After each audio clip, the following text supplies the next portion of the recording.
conversation. It's the conversation. Y'all ready? Y'all ready? Let's go. Let's go. No filter, no restrictions. You about to get my opinion in its purest form. So my words, don't try to spin them. What I said is what I said, and what I said I meant it. The gloves are off now when I'm coming out swinging. So engage in verbal combat, but you better be ready. Cause this here for me is light work, even if the topic's heavy. I'm ready for it all with no running from nothing. You just take the time to digest what I put in, no rushing. But time is moving, don't waste it. You want the real, come and face it. Come sit and talk to me if you want it straight without a chaser. And it might burn a little when you step on up to taste it, but it's nothing harsh, I promise. Just a little conversation.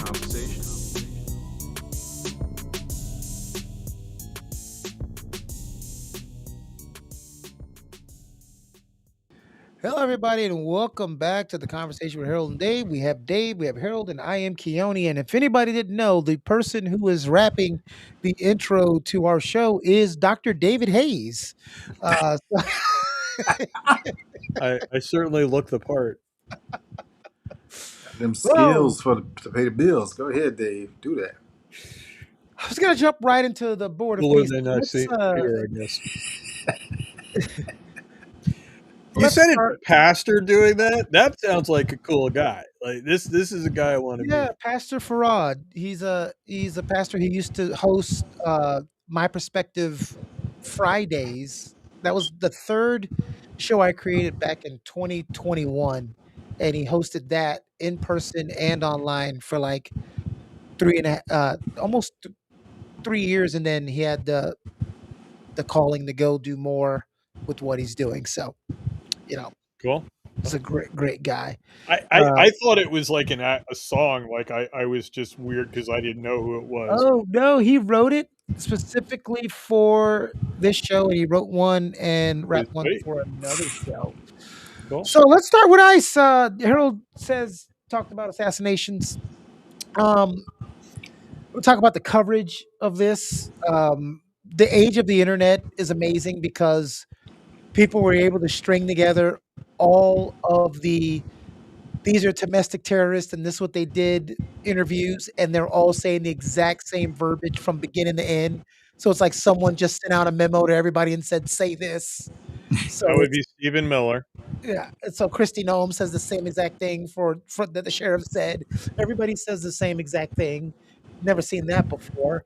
Mm. Um, but the thing that troubles me the most is how we easily will throw around the domestic terrorist label, but we won't for someone who goes and shoots up a school. No, he's got mental issues. Or someone who blows up a building in Oklahoma City, we won't call a domestic terrorist. What are we doing with that? Well, You coming to me? Me first? Whoever. You know how go I start. I go just say go. something, and then somebody goes. No Smack wisdom worries. on Go us. go ahead, Dave. No, you Oh, smack wisdom on me. no worries. No worries. Listen, it has always been selective in America as to when they throw out the term domestic terrorist and who they describe. We know for a fact that historically the KKK has been domestic terrorists, but they've been never branded that by America. And now we have other groups, extremist groups, that are doing similar things. However, it is always those who call it that themselves are really describing who they are, in a sense, and not really, wanting to describe those who actually fit the bill.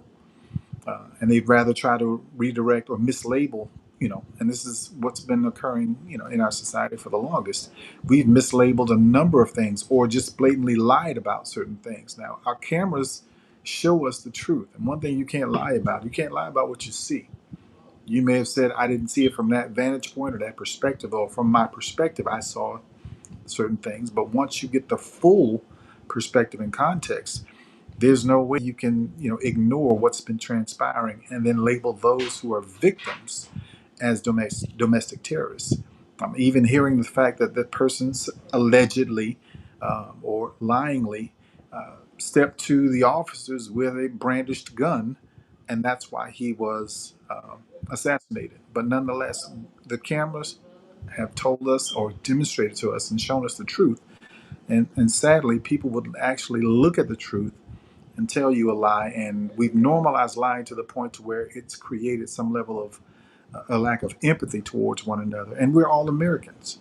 We're all Americans. And that's the sad part about what's going on in today's society and through this administration. Well, Lionel Richie said, "Are you going to believe me or your lying eyes?" I mean, not Lionel Richie. Richard Pryor said, "Are you going to believe me or your lying eyes?" I thought it was interesting that by the time I went to bed that evening, right, it happened that morning and all through the day we were watching it and watching the on social media. And mainly for me, that's TikTok. God help us. But the by the time we went to bed, Terry Moran had posted the video. They'd gotten the video of the woman in the pink coat who uh, interviewed on TV about that. She had pretty much the best view, and Terry Moran he said, here's the video, and here is Christy Nome's description of what happened. And, it was right there, the lie, right? It was just clearly not anything near what she was talking about. And so we had it by that night. I mean, that's the speed of it. And people were, it was interesting throughout the day too. I first saw a video from the donut shop, and then you got different perspectives, and a lot of people were like, looking at it, you could see the woman in the pink coat, and everyone's like, "Where the hell's her video? Where the hell's her video?" Because she obviously is right there. And no, here it is. And that's most of the one that you use, although you get different angles from different people. And I just like Jon Stewart's thing though. He's like, if they'll lie to us this egregiously when they know we're going to see it, what do they do when they don't think we'll have any evidence to the contrary? And well, the answer to that from the judicial record is all the freaking time. We've had a lot of judges note that, hey, we constantly are getting misrepresentations. We're constantly getting lying. And so the mendacity of this administration is off the chart. And I'm a professor. I can use words like mendacious. Black J Fowl says, "Good evening." Chris says, "Somebody needs to change that battery in their fire alarm." Oh, wow. You get immune to those things when you don't change them for a while. Everybody else hears them, but you don't. My dog cowers in terror. I have 100-pound pit bull mix that will cower, like climb onto our pillows in our bed when one of those, I got like 8 of these things in this house, and one starts beeping, and Quill is like, You talk about coverage, right? And one of my favorite friends, Megan Kelly, that ditz, uh, said, "You know why I didn't get killed? Because I was at home minding my business and not in the way of operations." Because sure, that's always, I love the people that say protests don't do anything. It's just chaos. You're just making a mess. You're destroying the community. Because that's how change has happened over the history of the United States, right? Not protesting, right? Not protesting has caused change in this country, if I'm remembering history correctly. You can't Somebody do needs a to give sit-in Megan if some no one Benadryl comes and and let sit. her take a nap. You can't do a sit-in if no one actually goes in the restaurant and sits in. Yeah, but she's okay with ICE going door to door and doing the things that they're doing, which again violates law, violates morality as well as ethics. So how does she ignore those things? And I realize she's one of those that's been conditioned to lack empathy towards others who may have certain things that happen to them in support of things that she may not agree with. And sadly, that's prominent in our society today. Until we get to the point to where we understand others have we all have rights. And just because I may not agree with you and your desire to have those rights be practiced or received, Mhm. then it's none of mine. But one day it's going to come knocking at your door, and then there won't be anyone left to help you fight for your rights. So I think she needs to really take a chill pill, and prayerfully she'll understand that one day it's going to come to her, because karma, to my knowledge, karma's never missed anyone. It's always come back. Dave, how bad could this? The thing is that, thank God, she's not I don't want to say everyone, but a lot of people are going out, right? What we've been seeing is wherever ICE goes, they are swamped, and people come out, people work together. And what has been, I think, I would have to check, but I think we're seeing way more activism in the United States than usual from a lot of different people, because these guys, partly because I think they have gone to schools, they've gone into communities and really hit them and really pissed people off, right? I mean, to where, oh no, I remember they came to North Carolina, and North Carolina, might be pretty Republican. When they were here, everyone was pissed by what they were doing, by the disruptions they were causing. And then North Carolinians came out, ran them out of Charlotte, you know? I think that we're seeing we're seeing the largest protest, more people than ever getting out. And we're seeing the people of Minneapolis, who one of them was shot and more of them came out. And another was shot. They didn't go back in, they're going to keep coming.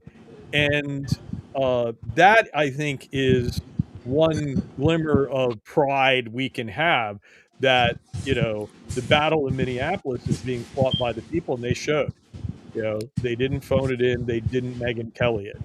And yeah, we can do that. We can have Kavanaugh stops and Megyn Kelly malingering. She's becoming an agitator. Black JW, I'm going to ask you a question in a second. It's also doing the opposite of what's supposed to be helping us economically, right? Because what's the biggest thing? He's going to create jobs and do all this. Well, you see what Honda just did in reaction to what happened at their factory raid. Enlighten me. You don't know, Master Dave? Well, number one, they've shut down a plant. Okay, never, ever, ever say that again. What Oh did I say? No, please. Why don't you just drop the T from it and then get me canceled? Christ.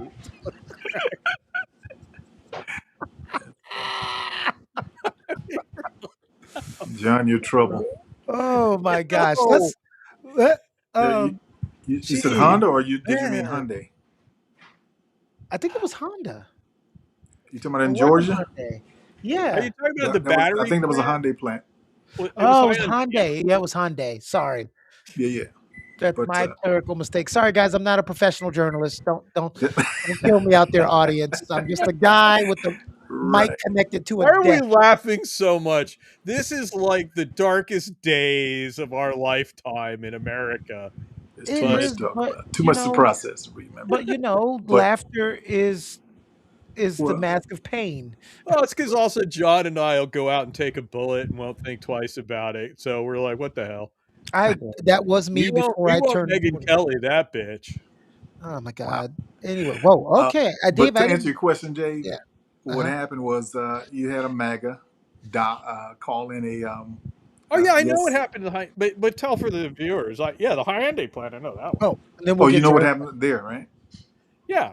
Okay. Yeah, but he wants to enlighten the viewers. No, not moving on. He wants us to enlighten the audience. Oh, okay. That may not. No, I generally didn't know what you were talking about because I hadn't heard of any Honda plays. Yeah, but I think Bottom line is, someone from MAGA decided that they wanted to call in an immigration issue with the Hyundai plant that was there, that had just built the plant, hired all these people, both foreign and domestic, and someone decided to call in an immigration complaint. They went and I guess arrested and deported a number of people, and so Hyundai decided they were going to shut down the plant. So now that nobody person, has a job, who then wanted to run for office in the state of Georgia, Right. ruin She was their trying to political position career herself. behind their action to try to be racist and create some level of harm for those individuals. So And the it kind people of they bit her where it needed to hurt. and the people that they end up frog marching out of the place are actually the people that are there to train to set this thing up and Hmm. train the locals to run it. So these are technicians. These are not day laborers. Right. There might have been a few of them amongst the construction crew, right? But the people they these are skilled, important people to the company. And the Korean government sends a plane, right? They send a plane to get their people the hell out of here. That's how important it was. And they're not coming back. And Trump is like, "Oh, I'm getting all this investment." Not if that's how you treat people. You want Exactly. that investment right there. He keeps saying that there's 18 trillion. He always counts a vague promise from somebody as like he cashes that check before he gets it, and he's telling us he's got all these trillions of dollars of money coming in, but it's not. There is no change in the flows. People are, and it's, we get trillions of dollars of investment every year anyway, and people are just saying that, but also a lot of pledges are not being made. China said they were going to buy 12 billion tons or whatever of soybeans. They bought two. It's not two is not 12. Well, Uh, you and can't keep tariffing people and expecting them to now invest in your country. Or yeah, threatening them as well. That too. I don't want to get too far from her question. Dave, yeah. we've Let's answered this hear. before, but she says, "Why is it when a judge issues an order, this administration just ignores it? Who's going to enforce these orders?" That is really a great question. Who would enforce an order on the president? And that has always been a question because there is no one to enforce the order except for people that work for the president. The next Because Oh, administration. and so that has always been this huge question, and that is something that they're still playing around with. No, judges are making orders. Some are being observed. A lot are being ignored. We're moving through criminal contempt hearings in some cases, um, and so far the courts have been slowly winning. But the administration has not been bending over backwards to adhere and comply. Um, Latest case in point in Minneapolis, where 2,000, it's something like 2,000 people have had to be released. There were 2,000 erroneous detentions. And they had one case where the judge had ordered, "Hey, you got to let this guy go or set up a bond hearing," and they didn't. And the judge is like, "All right, you let the guy go, or the freaking director of ICE is in my courtroom on Friday and explaining why I shouldn't hold him in criminal contempt." And the government chose to let the guy go. But it's that's the level of compliance and reluctant, hesitant compliance we're getting. But there is this great ultimate potential crisis, right? If the judge were to say, "All right, uh, the guy Lyon, or I forget who the actual acting director of ICE is. That was Lyman, is something like that.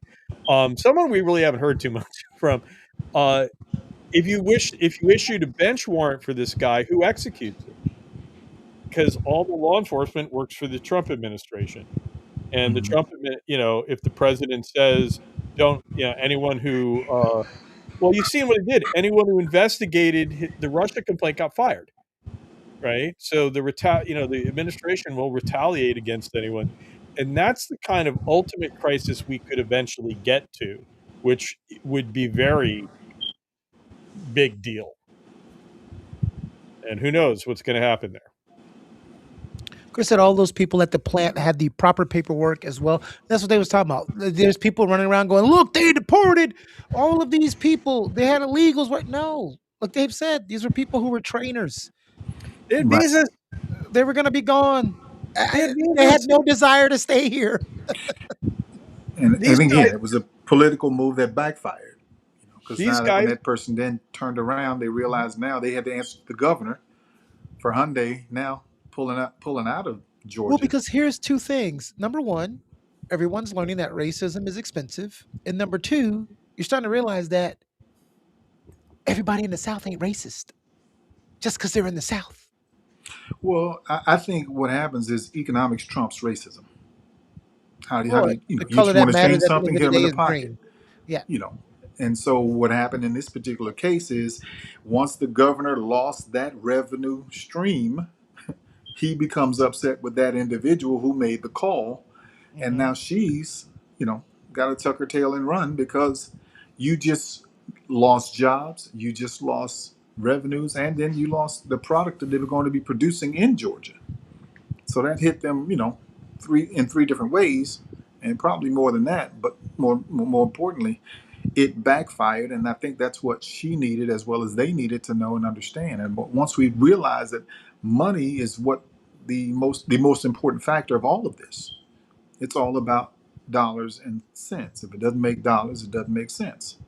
So we got to make sure that we continue to help people understand. Again, I don't care how racist an individual is, they'll take your black dollar. I guarantee you. If you come into their establishment, they may not want it. They may not want you there, but I guarantee they want your dollar. and it has long been a contention of uh, kind of the free market folks, of which I'm a card carrying member. Uh, it's the old capitalism and freedom argument, that where you have people making decisions about privately with based with profit, you hire the best people for the job. You don't care about things like their religion. You don't care about a lot of these things. And No, that's because the that's what economic DEI motivation. did. What? No, because that's what DI did. It let minorities skip the line. Well, no, the the thing the capitalism freedom argument is I can't that believe you said that. you you want to encourage more people, and the logic behind DEI is that where you have talented people not getting into you because you have a problem, you know you you have an economic incentive to hire the best person and to do the widest search to discover the best person. And the economic logic of something like DEI is like, yeah, but we're people, we have biases, and we need to be open to finding those folks. And it's not that you let people skip the line, it's that you bring in more people. And oh, by the way, the people who have been overlooked and underhired are cheaper. That's the hard logic of that. And Wait if a you minute. hire somebody who has been discriminated against or not given a chance, who has real ability, you'll probably get them at a better price. And that's always been, you hire people to make a profit. And while that may be bloodless, it has always had this thing of it's a merit-based thing. What's the best worker? Who's the best person for the job? And the problem is that a lot of people don't like that. And so, it's often been argued it takes politics, it takes laws, it takes other things other than economics to truly discriminate. You need to have Jim Crow laws. You need to have, unions that might control who you're allowed to hire. Because for a long time, they don't want to hear this, but for a long time, unions were about controlling access to the workforce. And so there were a lot of institutions that were blocking it. And so the logic of DEI and why we should be pushing for it and why it's bad that it isn't in there is it reinforces the biases and it keeps us not hiring the best people for the job. So you're trying to tell me that if they hire a black pilot, he has to actually be trained and certified as a pilot. And I'm telling you that he overcame a couple more hurdles that the white frickers didn't have to. And so, yeah, I think he might be a better pilot. I love this. I can't believe he said that either. He must be joking. Yeah, I'm joking.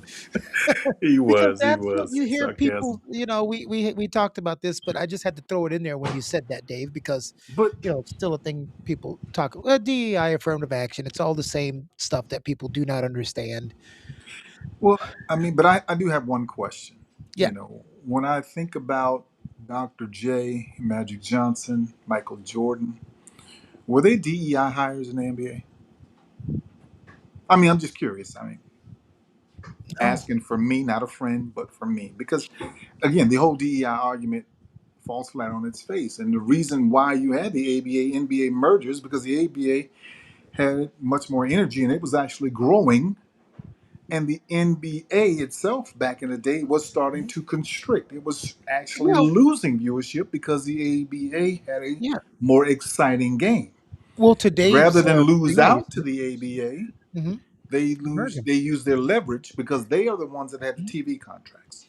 They Yeah, use well, their leverage it's to merge the two. But again, the point here is when we're talking about DEI, does that include a Dr. J, a Michael Jordan, or a Magic Johnson in the mix of all of that? it's almost the same as like college football had to do it. They got tired of getting their butts kicked. We used to say in Louisiana, you didn't go to LSU, you went to Grambling, right? Um, and that's always been the thing. You know, you rather merge than lose out, right? So a better example when you were saying Dr. J and all of that is you have to overly excel at something to be accepted. I'm Why? sorry, I missed part of Remember, that. My, remember, my, it my was a big daughter, I'm thing. trying to do So what? daddy duty. No, I'm doing the sports thing. Back in the day, why weren't black athletes allowed to be quarterback? They quarterbacked in high school. They quarterbacked in college. But when they got to the NFL, there were all these reasons given why a black person could not be a quarterback and lead a team. And then you finally have Doug Williams do it, and you think he broke the barriers, and then you spend another decade trying to convince people that black quarterbacks are actually good, even though you had Doug Williams and Warren Moon and Randall Cunningham. You Well, I still mean, had and to do it. even today, where you got Lamar Jackson and many, Bryce Young and many of the, Yeah, uh, Jalen Hurts. You got a yeah. number of top Well, and quarterbacks. But that's again, because of what when you create before. a false narrative about a particular demographic, Mhm. and then utilize that to say, well, they can't lead, they can't. This all stems from going back to the reading of Carter G. Woodson, The Miseducation of the Negro. Two things happened. You told them what they couldn't do, and then you told them who could do it.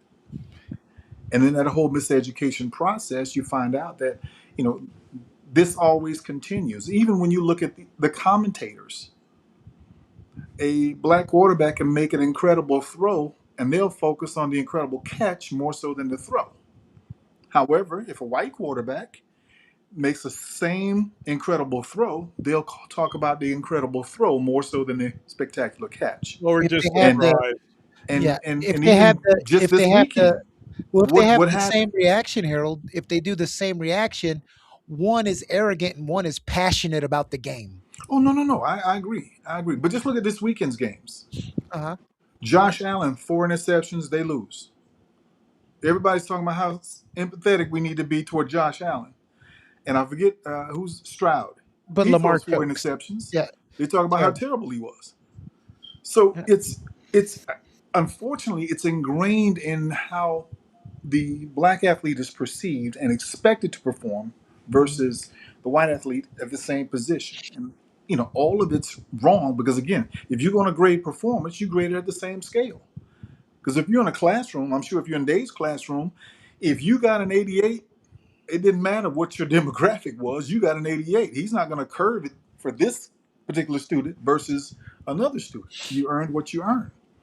But I think in society, unfortunately, Why did you laugh, oh, Dave? put him on the spot, right? No, Why I did you just But laugh? funny unfortunately, is that's not is the that it is society we kind of live in. very true with me, um, to the point because I teach remotely, right? It's so like you aren't ever in my classroom, and I have I don't know who's black and white. I do know usually male and female. Sometimes the names, though, I have been I get a call from a student. I'm like, holy shit, you're a guy. Like I thought your name was, Whoops. um, that happens more that way than the other way. You'd be, but and in fact, we've started putting people have started posting pictures, and I was like, I hate that students This do one that. here.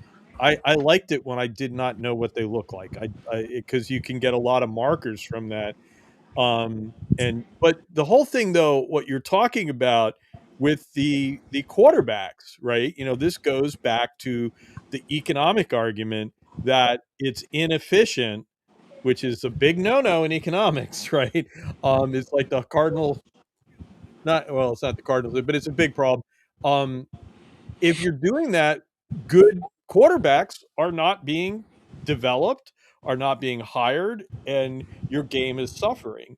And so DEI is, all the things you were talking about are the cultural, psychological biases that bring inefficiency to the management of the sport. And if you remove them through any process, if you want to call it DEI, call it DEI, the quarterbacks will get better. The teams will do better, and the system will function better. And so that's why, markets hate discrimination, for anything other than what's relevant to doing the production. And so, yeah, it all comes back together to that. But of course, we have this false narrative of, oh, well, businesses are trying to hire less efficient people, which makes no sense, which makes really no sense. Why would a business ever do it? If they did it, they would fail. Strong companies have DEI. I mean, successful companies have this because it works. But these jackanapes won't want to listen to that shit. By the way, this is all Milton Friedman. This, like, you hate Milton Friedman, I know, because of his views on public education or his, and I agree, he's a nutter on that. This is the capitalism and freedom. This is what he did. And this is where I came on board with him and studied a lot of that stuff. So, yeah. Take us out of here. Sulu, get us out of here. Keone, you're Sulu in this scenario. I hope so. Yeah. Did he fall off the cliff? I don't know. Oh. So we'll talk amongst ourselves. Oh, no. Holy Okay, Roman so Empire I'm is I'm violent. talking to you guys. You should have saw me talking. There's a mute button. I wasn't muted, but there's a little red button on my mic, and I brushed it. So I brushed it on the Well, mic. that's So what I did earlier. so I've been talking, and then I realized. So the Board of Peace, Dave. Oh, The geez. Board of Peace. It's PIECE, right? In your write-up, you said something. Is this a serious diplomatic move or something else?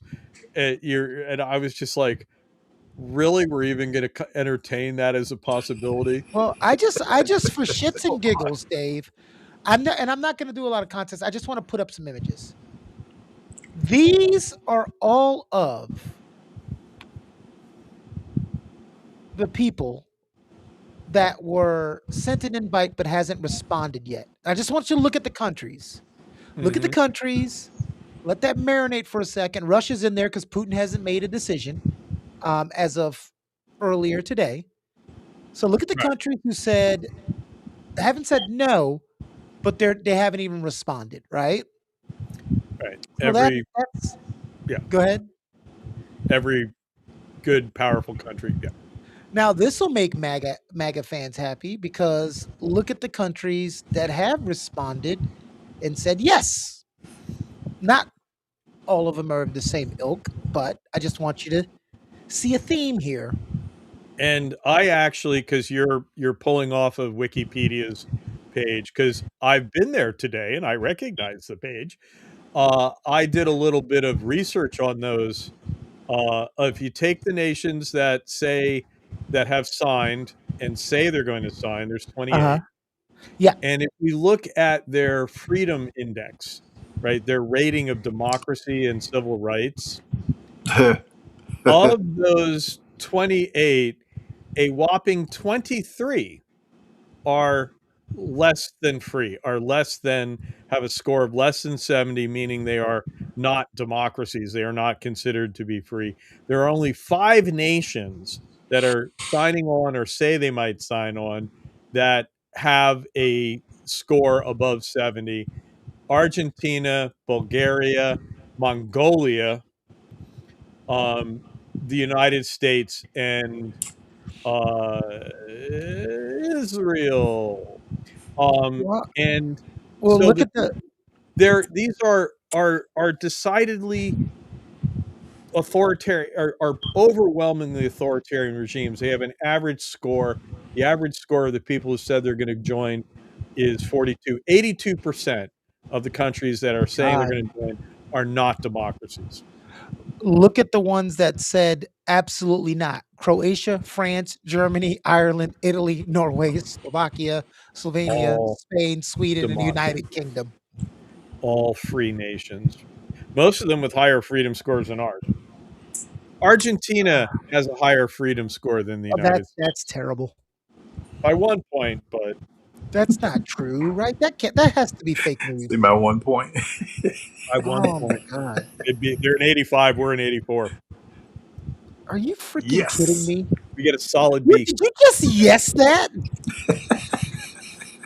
I'm going to take it that we're not like 67, or we're not dropping below 70. But the election cycle's not over. He Hey, said the Curly, election kill cycle's anyone not over. today? It's not over yet. Board Well, of Peace. hey, I'm Albania is gonna. very close. Albania is 68, It's just but yeah, crazy. Yeah. No, go ahead. So Go ahead, he's Dave. on this peace trip. I guess if he gets all these countries to sign on, then he'll go back to the Nobel Prize, I guess, committee and It say, won't work "Listen, because of the scores of these countries that Dave I'm was just. deserving." Yeah, I'm deserving. this Hey, is this is all right. I mean, this whole thing is the most bullshit thing ever imaginable, right? He's set himself up. He's got uh the UN authorized a board of peace in a Security Council resolution on Gaza, said there should be a board of peace to manage Gaza. Trump took this and creates this thing that has him as the permanent leader. Even if, I mean, him personally, Donald J. Trump, it's not the president of the United States, it's Donald J. Trump. So if and again, he thinks he's going to be alive in 2027 and later. Dave. Or what's it's 2027 is next year. 2029 is when his term ends. He thinks he's going. I mean, obviously thinks he's going to be alive.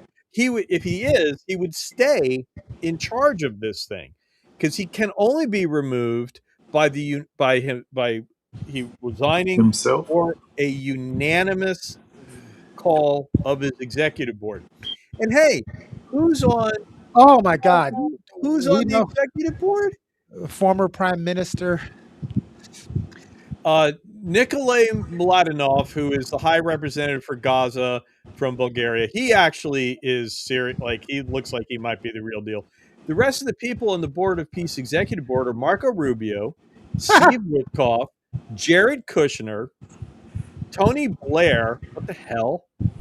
It's embarrassing for Tony Blair. Mark Rowan, the CEO of Apollo Global Management. The fuck? Why is that guy on there? Um, AJ Banga, who's actually the president of the World Bank, he's more legit, and some dude named Robert Gabriel, who I think that's Peter is Gabriel's brother. I you know I don't even know where the hell he came from, but he's obviously in the Trump environment, and uh, so these guys, he stacked the board with loyalists.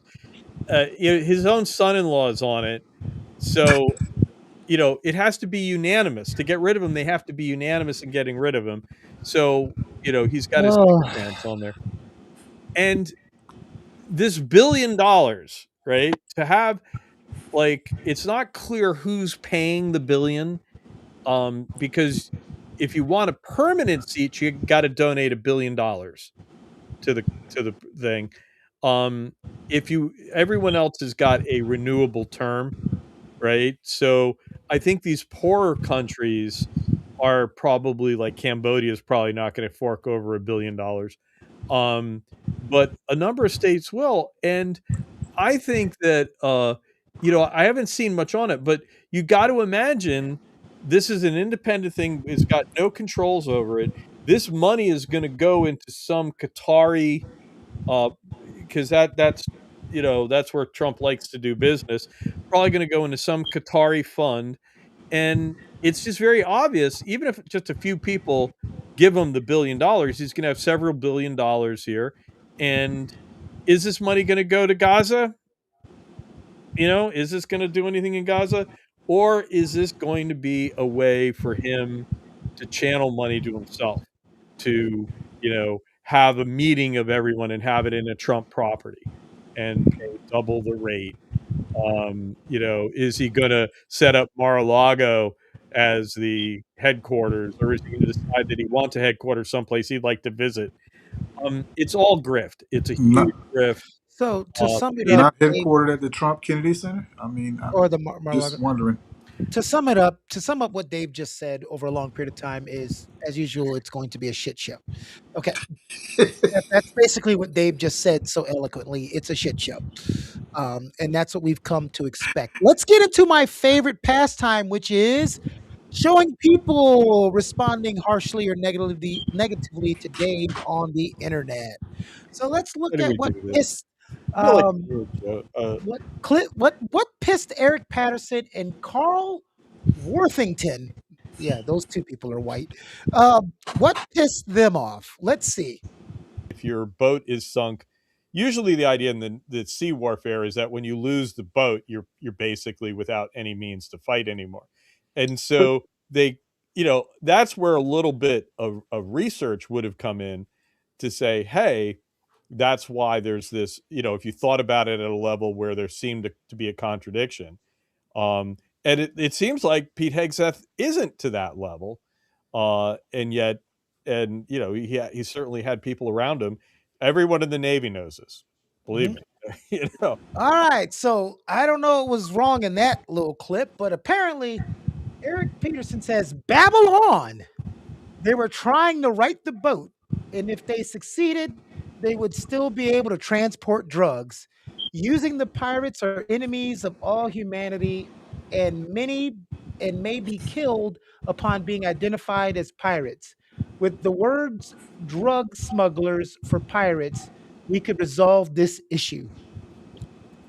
one, they're not pirates, and piracy is a very particular thing. Mhm. And in fact, the problem with piracy is that pirates would typically kill everyone on board a ship, and they were a threat to shipping.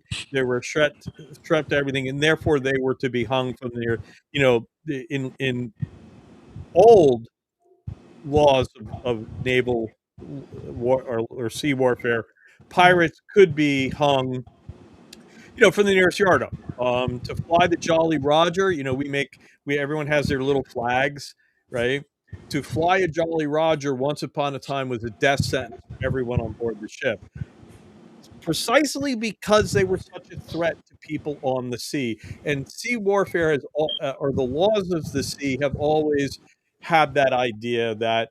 And so the thing is, in the law of sea warfare, the idea that these guys might be trying to right the boat, you're supposed to frickin' help them at that point, because they're trying to stay alive on the sea. And the laws were very much written by people who lived on the sea, and it was the whole point of that.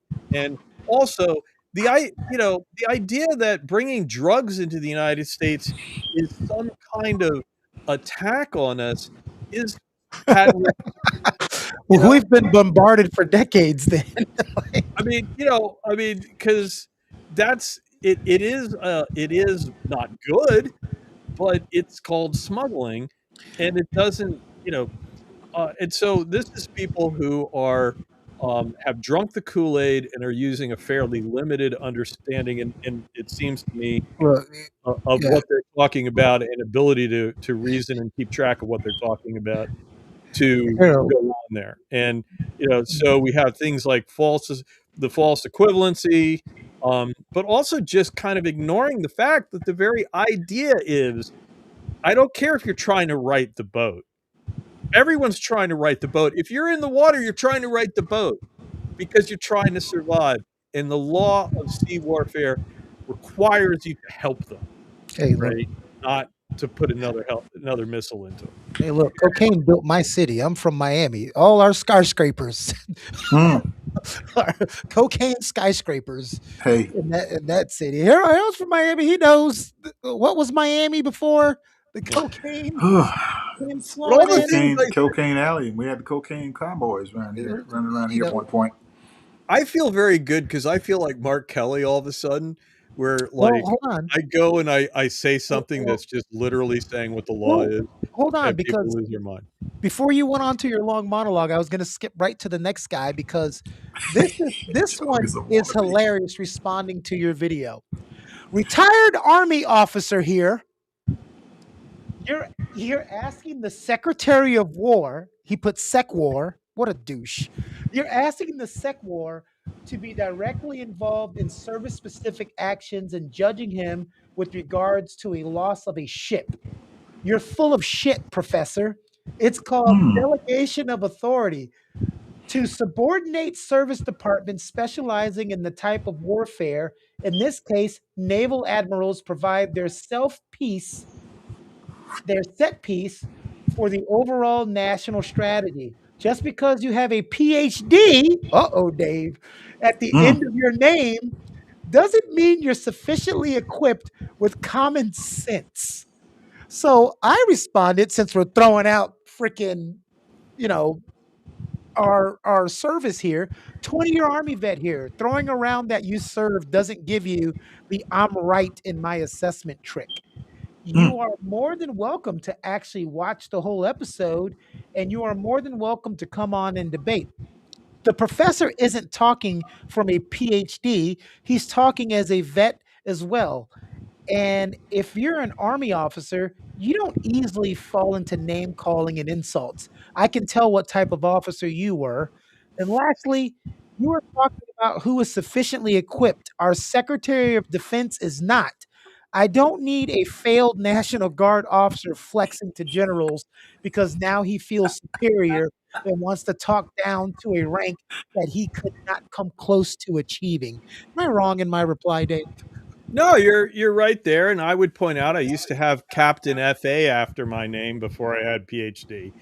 And more importantly, I was always taught and understood you can delegate authority, you cannot delegate responsibility. And that was always honed into us, and something that I think these dipshits forget. The shit sticks like the guy that just made that comment, who did not internalize the honor, the integrity that is normally expected of officers, based off of his minor little. Since we're just dumping on this guy, what the hell? Well, what the hell? He's probably a very nice guy. We could probably have a beer and chill out, right? This is the problem: is we're all at each other. But I'm just gonna say, hey, this was always in it. You can delegate authority, but you don't delegate responsibility. As we Correct. used to say, every time you shoot an artillery round, your bars go out on it, Yeah. and that, you might not be in the fire direction center, but by God, where that round lands is your freaking problem. Yeah. And not to mention anything else that you do, right? And this And is something. The other thing, though, is we were in that moment, since he didn't have context, talking about Pete Hegseth as having been involved and claiming to be involved. And if he wasn't the one, and him, we were talking about his arguments about this, so it was very relevant to have him, uh, to reference him and to talk about him in that context. But so yeah, but that would be my big thing is, you can't separate you can't delegate your responsibility or liability. I also love when people come at a person because they have a certain education. Just because you have PhD doesn't mean you're equipped with common sense. I Okay, have retired two. Army officer. I have two. One's a post hole digger, and I actually get more use out of that puppy. Well, I mean, and it's also the retired Army officer here. Don't tell me the rank. What'd you retire? You know, it's just so stupid. It's just Do so I? stupid. Yeah. People, what makes you so you're the expert on all military affairs because you were a retired Army officer somewhere. You weren't even in the Navy. Well, and the thing is, I wish that I could hear that experience in his comment. The point is Yeah. you're claiming authority. Tell me you're a retired Army officer without telling me you're a retired Army officer. If I heard someone talking, if I ever heard anyone say what I just said about responsibility, you can delegate authority, not responsibility. Yeah. I'd go, oh, I recognize you. I see you. You're one of us. Him, I don't recognize. And if you're not understanding that, to simplify it, I can put Harold in charge, but I'm responsible for everything that he does since I put him in charge. Commander is responsible for everything his or her unit does or fails to do. Yep. And Period. sometimes it works backwards. I gave the example of my gunner, even though I'm the team chief and he's the gunner and he's a private. If I tell him to shoot that missile out and he shouldn't, he gets in trouble. So do I. But if he disobeys me and it was the right call, I'm the only one that's screwed because he has the final push of that button. And Harold, just because you have educator Mm. and activist at the end of your name doesn't mean you're smart or you understand activism. I thought it was because I was left-handed, but that's a whole nother story. Now, look, that may come with some people. I find people who throw out their credentials. You guys aren't throwing out credentials. It's the name of your title. You earned it. If you earned a This. doctorate, you get to be called doctor. Like, settle down. Does I'm But not anyone going say to entertain PhD? anyone's Well, just insecurities. doctor, That David. I'm not going to do. And if you're insecure that someone has a higher level of education or they've attained, it doesn't mean that you couldn't have done it yourself. You just chose a different path. So Oh, Chris, respect Chris, the okay, path Chris, and keep it hold on. moving. Chris. I'm sorry, Uncle. I didn't mean to cut you off, but Chris is about to get jumped Yeah, on Chris this is just screen. he's going wild in Army these one comments. step He's just above been Marine. loose. Weren't you in the Navy, Chris, or the Coast Guard or something? I thought it was a Boy Scout. Wouldn't know. Don't Coast. make me What defend the happened? Marines. Why are you doing this to me? Why? Why? You don't have to defend the Navy's bitch. Marines are a special group of people. Yes, But different um, breed. but Special, all no, I right. mean they're I've had Marine Corps. I've had a lot of one of my colleagues at Troy was The one of my devil professors was a child. retired Marine. I was like, "You're a I love Marine?" these guys. No, It's because the stereotypes. They're it's always a stereotypical stereotype. of the They are foreign they are. areas. Yeah. But the thing is, they walk it. I mean, those are the guys that like. If you ever need, Yeah, but here's the problem, if Dave. you ever need anyone to shoot anyone, you want a No. Marine. Yeah. You say that until you've been with, like, everybody thinks everyone in the infantry is just gun ho, right? And then people always forget we're labeling everybody a Marine or Army, and we always forget there's different jobs. The Marine cook may not necessarily be a badass, okay? Yeah. You know? Let me tell one anecdote though that kind of Right. bridges a little bit back to all we're Yeah. seeing in Minneapolis with ICE. Yes. I remember I saw at one of these conferences I went to, they had a presentation of a journalist and her cameraman who had been covering the insurgency in Iraq, and they actually interviewed Iraqi insurgents, and so they were outside. They were not embedded with the U.S. in any way. They Yeah. were operating independently, and so they're like off interviewing. Why are you fighting this insurgency and stuff? And there was one point in the documentary where they're on the street and there's a Marine down the street who looks at him and he's like in a doorway, right? And he steps out, looks at him, steps back in the doorway, and then they cut and he steps out, points his rifle at him and shoots, right? A warning shot. And the cameraman was talking about that. He said, okay, some context here. We're there filming this guy, and he takes a look at us, and I go, "Oh shit!" He's not sure what we're doing, so he's calling in to get authority, get authorization to fire a warning shot. And because by the way, the cameraman's an Australian soldier, right? He's a vet, and so he's like figured out this, and he said, "I'm thinking through this," and he said, "I've seen the bodies after the Marines have been through, and everything is tight. All the shots are tight, and these guys shoot really well."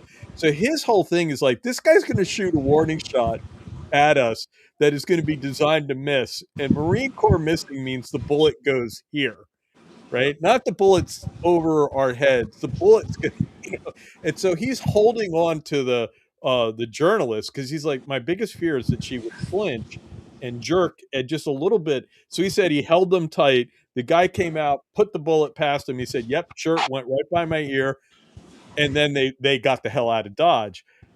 And the thing about that one is that's always been a testament to the Marines, right? That this guy saw, he knew, he had seen the evidence of it.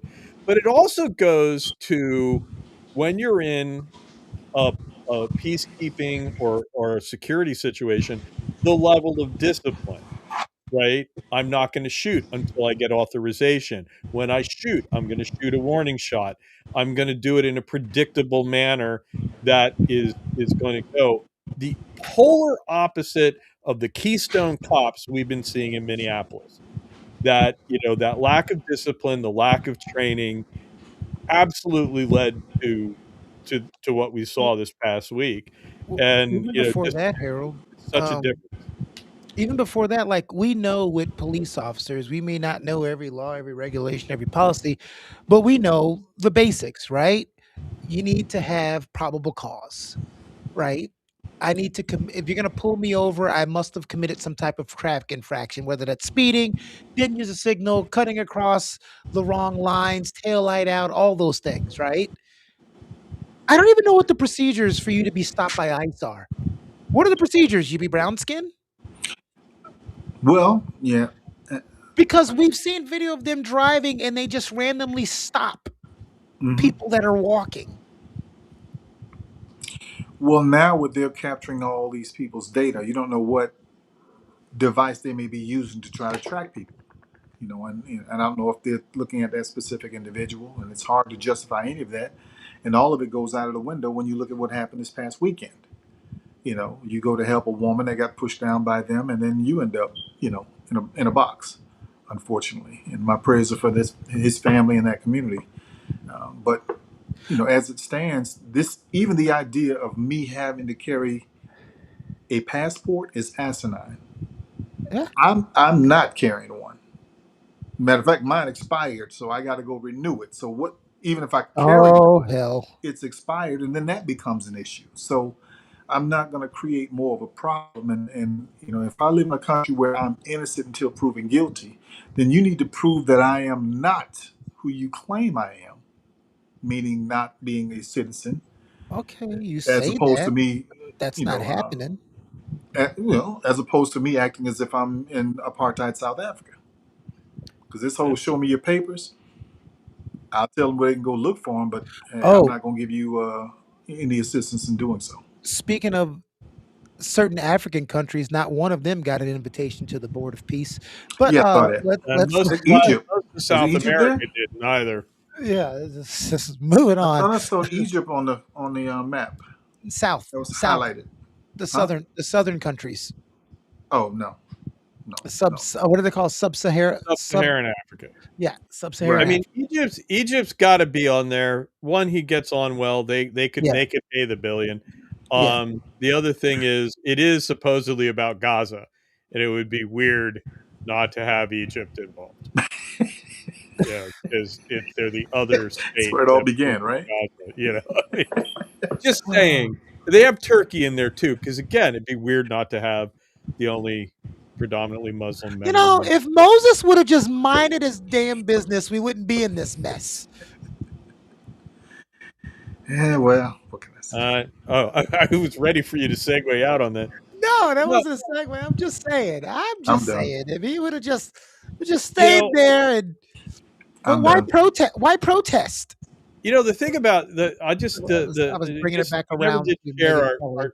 our top lines on this, but Yeah. um, looking at what happened to Preddy, Mm. just the way the ICE gets out of the car. The two women, the woman with the orange backpack and the woman with the brown coat and fanny pack, they go up blowing their whistles, and the ICE agent just starts shoving them, pushing them back, and you know Preddy doesn't even really. I mean, he helps these people, but he's really holding back. That's the thing, is this guy holds back, because I know he knows he's carrying and he doesn't want to get too involved, but they literally push these women into him. So I mean, this guy is dragged into this without really. I think that's the key thing, is he really doesn't do anything. They're going to be making a lot of the fact that he had a previous altercation. This video has just come out where he was That mixing it thing. up, Let's but find the they history. gave him no choice. He was holding back, as in my view, and they just start with this violence against people that no police officer they could never survive it. He just starts shoving these women all the way across the street, and it's outrageous. Our soldiers put up with a lot more bullshit in various situations in Iraq and Afghanistan, where their lives actually were in danger. Where because there is a zero ICE body count out there. None of them have actually been attacked, so they are not in danger. Yet they act as if they are. Our guys actually in danger. If you got out in Baghdad or Kandahar and started shoving two women because they were yelling at you. Oh. Oh, the restraint we had to have, the restraint I had to have over there. Sometimes I was surrounded by 30 people. It's me and another person on a truck. And yeah, and you're not. And what would have happened if you had shoved a couple women in the street of Baghdad? I would have ended up having to shoot somebody. Yeah, well, rocks Because are. of, I mean, my but thing is rocks are going to fly, but because of what I did, my reactions are going to cause those terrible consequences. and they don't. They don't train these people. They don't. They like to venerate. They like to cosplay as soldiers. They don't have the discipline. They don't have the training. Train these And people, Harold. They're finding out that most of the people that are passing aren't even qualified to pass the test from either the physical fitness requirements. They had to lower those again, and then they're not doing full background checks on some of these people. Not I said some. I'm Well, I mean, when you get your list lowballing from the Old Keepers and three it. percenters and all those groups, you don't need a background check. You already know their background. But you know, unfortunately, we don't know who they're accepting. You can list any criteria you want, but I'll be this.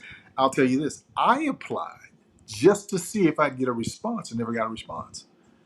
Because they're going to the background check they're going to do really more so is are you posting anything negatively against this administration or about this administration more so than anything else. Well, because you can't do the job correctly if you're posting things politically. You can't do the job correctly. And from my understanding, the training is very, very minimal at best. obviously, You know, Oh, Dave, don't throw in obviously. Here he goes, flapping his gums with his PhD and doesn't know shit. no. I mean, we see it.